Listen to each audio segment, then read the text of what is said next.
अटलांस के राजा के लिए इतिहास में सबसे अद्भुत हथियार बनाने के लिए सबसे महान 5 अद्भुत फोर्जर ने किची में 39 दिन बिताए। नेपच्यून की 3 चाचा तकनीक के साथ वह नेपच्यून में सभी प्राणियों को आदेश दे सकता है और शहर यास को तौलने दे सकता है। मास्टर ने यास को एक नक्शा दिया और उसे लंबे समय से गायब त्रिचाचा हथियार खोजने के लिए कहा। दुर्भाग्य से इससे पहले कि वह कार्रवाई कर सके, साई के भाई ने उसे दे दिया। पहली बार जब एक ही पिता के 2 भाई मिले, तलवार ने वू झांग के भाई को एक उच्च राजा माना, लेकिन बड़े भाई दुनिया के बॉल राजा यास थे, जिन्हें लोगों द्वारा शासित किया गया था। अगर यह उसकी मां के लिए नहीं होता तो वह नहीं होता।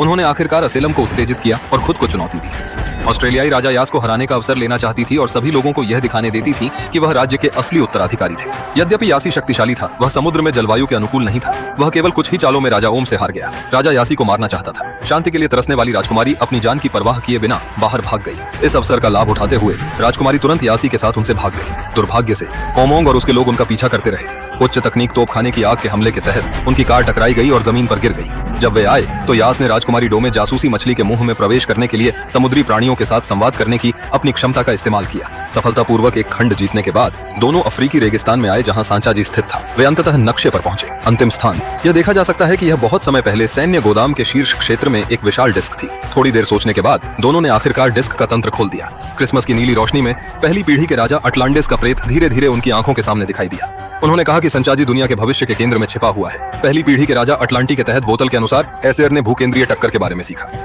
स्थिति में दोनों आसानी से यहां आए और एक रॉकेट बैरल ने उन्हें तुरंत बाहर निकाल दिया।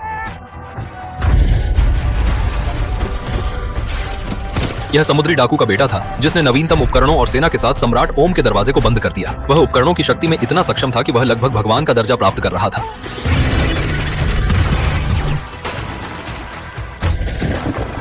राजकुमारी के लिए भी चीजें अच्छी नहीं थीं। हालांकि वह समुद्र में शक्तिशाली थी, लेकिन बिना उपकरणों के उसे केवल दूसरों द्वारा मार दिया जा सकता था। राजकुमारी अपने जीवन के लिए भागती रही। सौभाग्य से उसने एक लाल होटल बनाया और राजकुमारी की आवाज सुनी। शराब की बोतलें खत्म होने के बाद उसने अपने हाथों को लहराया और यह सब लंबे समय तक मुनाफे में बदल गया। उनके सैनिकों की राजकुमारी ने संकट को हल कर दिया और असर की ओशी ने चक्कर आए समुद्री डाकू पूर्वज के साथ उड़ान भरी।